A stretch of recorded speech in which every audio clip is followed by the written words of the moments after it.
Every single monster you fought in Poppy Playtime, every creature that chased you through dark hallways and made you panic, used to be a person. Not metaphorically, not in some abstract horror way. These were real humans with actual names, childhoods, fears. Some of them were kids. And I think we don't sit with that long enough, because when you're running from Mommy Longlegs or hiding from CatNap, the game doesn't exactly pause to remind you that there's a 7-year-old boy somewhere inside that thing. But there is. And once you start pulling that thread, the whole story of Poppy Playtime changes. It stops being about creepy toys and starts being about something way worse. The machine behind the monsters. Before we get into individual characters, I think we need to understand the system that created them, because it wasn't random. It wasn't chaos. It was a business decision. Playtime Co was dying, profits were dropping, lawsuits were piling up, employees were accidentally seeing things they weren't supposed to see, and the CatNap toy recall was a disaster that basically torched the company's public image. They were bleeding money, and the people at the top, specifically Leith Pierre and a scientist named Dr. Harley Sawyer, came up with a solution that I still can't believe a fictional company thought was reasonable. Sawyer proposed something called the Bigger Bodies Initiative. The idea, on paper, was almost clinical. Take human subjects, merge them with a biological compound derived from poppy flowers, and create giant living versions of the company's toy mascots. These living toys would then replace the human workforce.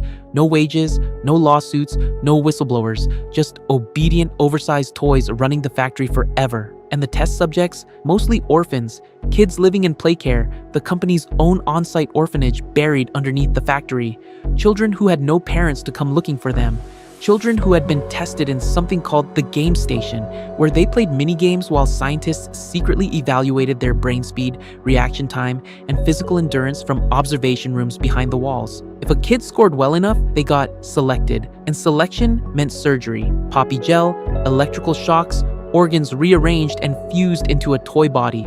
It's honestly one of the most disturbing premises I've ever seen in a game. But here's the part that some people miss.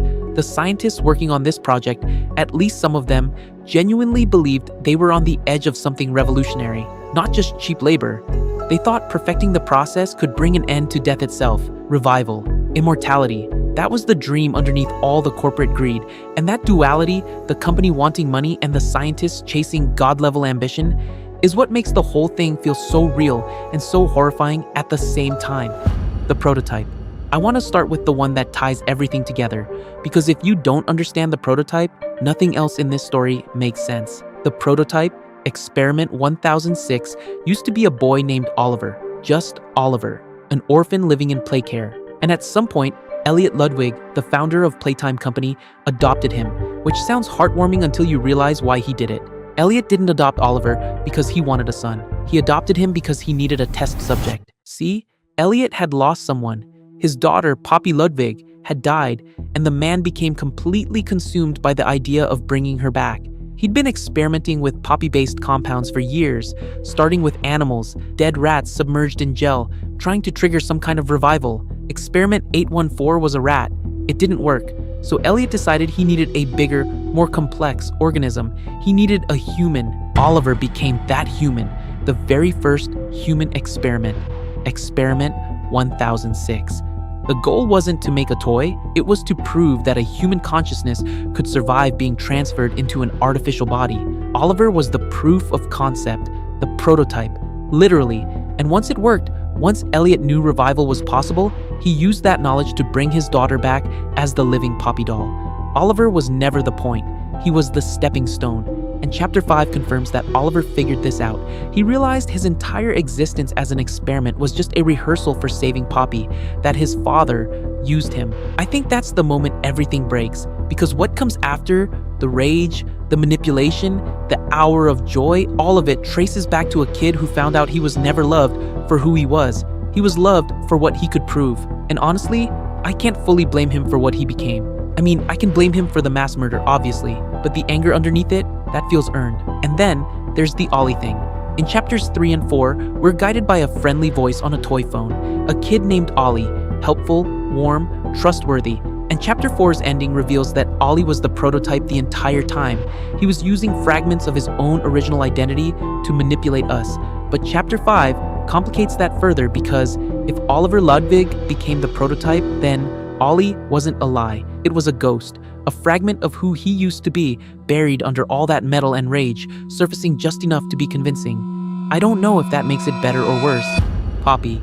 And then there's Poppy herself, the other half of this family tragedy. Poppy Ludwig, Elliot's daughter, born March 7th, 1949. She died young. The game doesn't give us the exact circumstances, but what we know is that her death broke Elliot completely. Everything he did after that, the experiments, the company's pivot into something monstrous, it all leads back to her. Unlike Oliver, Poppy was never meant to be a test. She was meant to be the success. Elliot used Oliver's transformation as a blueprint and then applied it to his daughter's remains, combining them with Poppy gel to create a living Poppy Playtime doll, Experiment 1007. A small porcelain figure with white skin and red hair. His daughter, reborn. But here's what I keep thinking about. Poppy is conscious. She has memories. She has personality. She's arguably the most human experiment in the entire factory. And yet, she's trapped in a doll's body, surrounded by monsters, some of whom hate her, with the brother she never asked for trying to control everything around her. She didn't choose any of this. She died, and her father decided death wasn't acceptable, which sounds like love, but it's the kind of love that creates prisons. The community sometimes debates whether Poppy is fully good, and I think that's the wrong question. She's a dead girl forced back into existence inside a toy factory run by her own monstrous brother. Good isn't really the right framework. She's surviving. CatNap. This one genuinely makes me sad every time I think about it because Theodore Gramble was 7 years old. 7. Let that settle for a second. Theodore was an orphan at Home Sweet Home, the residential area inside Playcare. And from the start, he was isolated, almost no friends. The staff were concerned about him because he kept talking to someone they couldn't see, an imaginary friend, except it wasn't imaginary at all. In a drawing from 1989, Theodore drew himself sitting on his bed with a skeletal arm reaching out from underneath it. That arm belonged to the prototype. From the very beginning, the prototype was in contact with this kid, whispering to him, telling him to steal things, break into offices, cause problems. And Theodore did it because the prototype was the only friend he had. Think about that for a second. A lonely 7-year-old boy, and the only thing in the world that pays attention to him is the most dangerous experiment in the building. At some point, the prototype came up with an escape plan. He told Theodore to steal 2 Grab Pack 2.0s and 2 Green Hands so they could open a gate and get out of Playcare. But Theodore was a kid. He misused the Green Hand and electrocuted himself, critically injured. And here's the part that still gets me. The prototype had a window to escape. The path was open, but instead of running, it carried Theodore all the way to Thomas Clark's office for medical help. It gave up its freedom to save a 7-year-old boy. Theodore survived. He recovered. And then, on November 7th, 1990, Playtime Company transformed him into Experiment 1188, CatNap, a giant skeletal purple cat with the ability to release a potent red smoke that could knock people unconscious. His designated role was to guard Home Sweet Home and put children to sleep so scientists could abduct them for experiments. They turned a lonely kid into a tool for kidnapping other kids. And here's what haunts me about CatNap's story. After the surgery, he still remembered. The conditioning tapes show him saying, "Theodore, my name is Theodore." The researchers kept pushing, kept running the brainwashing sessions, and at some point, when asked his name again, he starts to say like he's about to say Theodore, and then catches himself. The name is CatNap, not my name. The name, like he's reading a script that isn't his. The wiki says it took about 49 days for Theodore to officially cease remembering his old life, but I'm not sure he ever fully forgot. I think parts of him were always in there, buried under the conditioning, clinging to the one memory that survived. The prototype was his friend. That's why he worships it. That's all he has left. Mommy long legs. Marie Payne's story is one of those that just keeps getting worse the more details you learn. She was an orphan, like most of the others, and her file reads like a case study in compounding trauma, severe nightmares, violent episodes. Her counselor believed the nightmares were caused by bullying from other kids in Playcare. She was already suffering before anyone at Playtime Co. decided to make things infinitely worse. And then she was exposed to CatNap's red smoke. If I'm remembering the timeline right, this happened during the testing phase for Experiment 1188's gas, before CatNap was even fully operational. The prototype version of his smoke was tested near children, and Marie was one of the ones affected. After that exposure, she started hallucinating, seeing monsters that weren't there. becoming paranoid, aggressive, unable to trust anything or anyone around her. Her already fragile mental state just shattered. Shortly after, she was selected, transformed into Experiment 1222, Mommy Longlegs, a tall, slender, spider-like creature with stretchy limbs made possible by something called elastic plastic. Her role was to run the game station, overseeing the very tests that determined which children would be selected next. So they took a traumatized girl and made her the gatekeeper for other children's transformations. The cruelty of that is almost elegant in how deliberate it feels. What makes Mommy Longlegs interesting, and I think people overlook this, is that she retained a motherly personality. She's protective of the children in her care, aggressively so. She turns violent toward adults, toward anyone who fails her or disobeys. And I can't help but wonder if that's Marie in there. Some fractured version of a girl who was never protected herself, now overcompensating by trying to control everything around her. Or maybe I'm reading too much into it, but the game doesn't usually do things by accident. Bron. Bron is a completely different kind of tragic because Thomas Clark wasn't a kid. He was a 59-year-old man, a Playtime Company employee, specifically a pediatrician working at the facility. And he was dying, terminal cancer. And he made a choice that I honestly don't know if I can judge. He volunteered to become an experiment because the alternative was just dying of his disease. Experiment 1199, a massive red brontosaurus-shaped creature. And from the moment he woke up in that body, nothing worked the way he expected. Thomas was disoriented, confused, couldn't understand what had happened to him. And when the other experiments saw him, they knew immediately that something was different. He wasn't one of them. He wasn't an orphan. He wasn't forced. He chose this, and they hated him for it. They attacked him. The other experiments turned on him so brutally that the research team had to intervene to stop them from killing him. It took 12 hours of surgery just to stabilize him. After that, they put him in isolation for his own safety, and even that wasn't enough. During the hour of joy, Bron was eventually torn apart by the other toys. I think Bron's story says something really uncomfortable about the experiments, because even among victims, there's a hierarchy of suffering. The orphans were forced, Thomas wasn't, and in the eyes of the other experiments, that made him an outsider, maybe even a collaborator. He chose to become what they were forced to become, and that distinction apparently made him unforgivable. There's something deeply human about that reaction, even from creatures that are supposedly no longer human. Yarnaby. Quinn Navidson is one of those cases where the more you read, the more unsettling it gets. He was an orphan in play care, and from the start, the staff flagged his behavior as abnormal. He had this habit of ripping the heads off his toys and replacing them with other heads, almost like he was trying to reconfigure them, fix them, make them into something different, which, in hindsight, is a deeply ironic detail given what happened to him. When Quinn was sent to the game station for evaluation, he performed terribly. Slow reactions, missed targets, mistakes across the board. He looked average at best, but Dr. Harley Sawyer noticed something that the numbers didn't show. Quinn was holding back on purpose. He was deliberately underperforming, which, if you think about it, is actually a sign of intelligence way beyond what the tests were designed to measure. A kid smart enough to know he's being evaluated and choosing to fail? That's not average. That's strategic. Sawyer decided to manipulate him, told Quinn he was special, that he saw the world differently, and it worked. Quinn tried for real, and suddenly, his scores skyrocketed. Faster, more accurate, more capable than almost anyone expected. He'd been hiding his potential the entire time, and because of that potential, he was selected. In August 1990, Quinn Navidson was turned into Experiment 1166, Yarnaby. What gets me about Quinn is the manipulation angle. Sawyer didn't just observe talent, he exploited vulnerability. He told a lonely orphan that he was special, and that belief is what got Quinn transformed into a monster.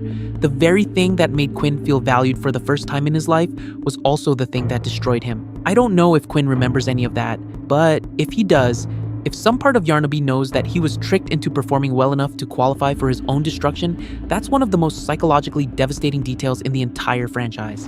Doey the Doughman. And then there's Doey, Experiment 1322. And I need to take a second here because this one is, I think, the most disturbing concept in the whole game. Doey the Doughman isn't one person. He's three separate children fused into a single body with their minds merged together.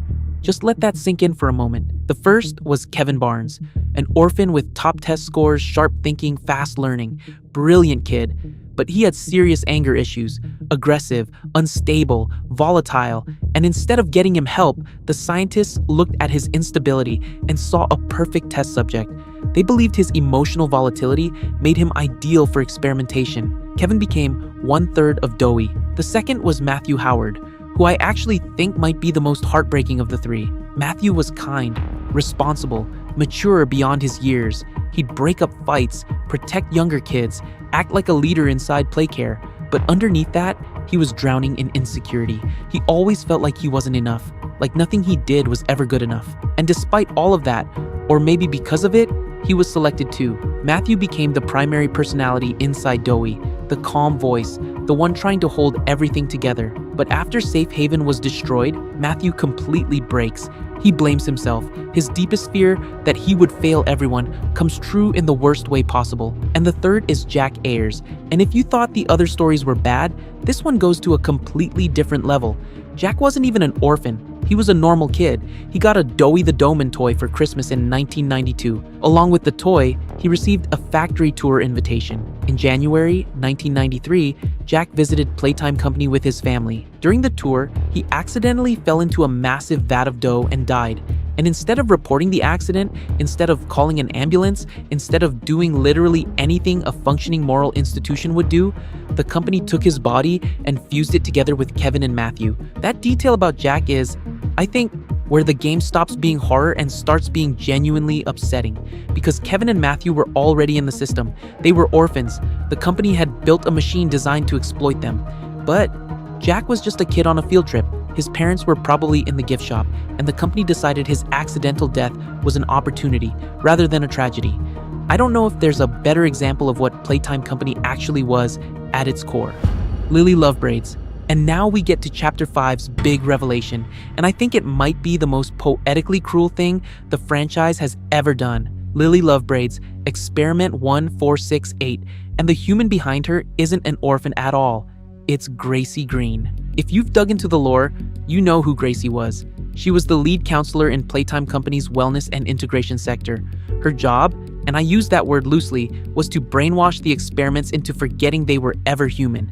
She hosted these fake educational videos, styled like a children's TV show, where she'd use words like safe and be a toy, and encourage the children to embrace their new identities. And if an experiment resisted, if a kid wouldn't stop remembering who they used to be, Gracie would send them to the bad toy box, which is heavily implied to mean disposal. She smiled through all of it, bubbly, professional, monstrous. So, when the hour of joy happened, when the experiments finally turned on the staff, Gracie got special treatment.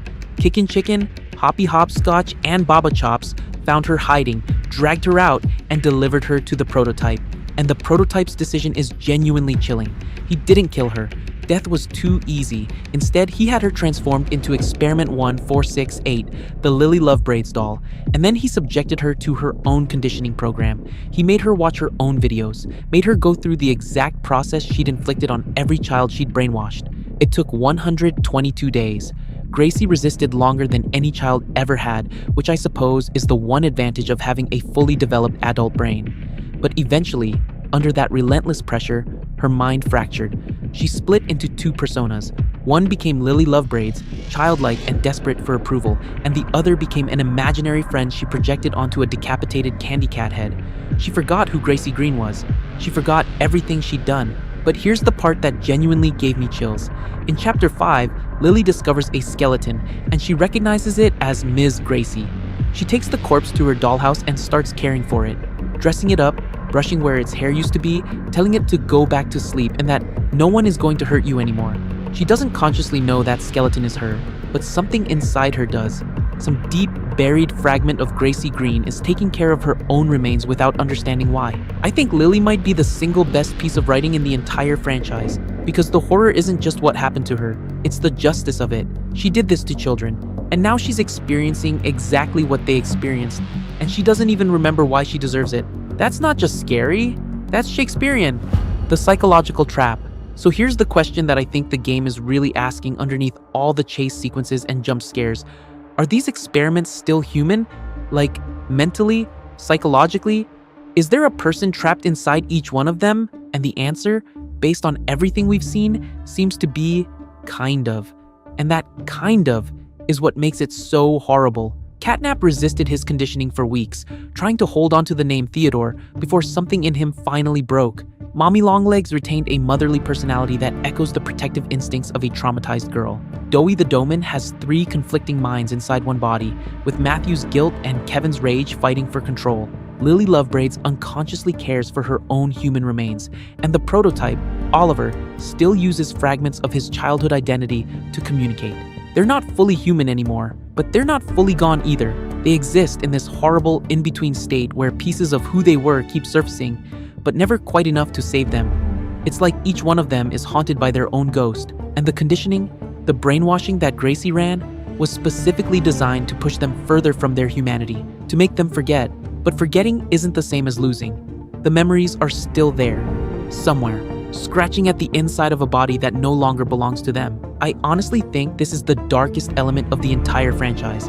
Not the body horror, not the jump scares, the idea that these creatures might be aware, on some level, that they used to be something else, and that awareness just makes everything more painful. Theories that connect everything. Okay, so let me get into some theory territory here, and I want to be clear that this is speculation, not confirmed lore, but there are some connections that the community has been picking at that I think are worth talking about. First, the question of who decided which human became which toy, because that's not random, right? Theodore, a lonely kid with an imaginary friend, becomes CatNap, the creature that puts children to sleep. Marie, a girl plagued by nightmares, becomes Mommy Longlegs, a spider-like figure that preys on fear.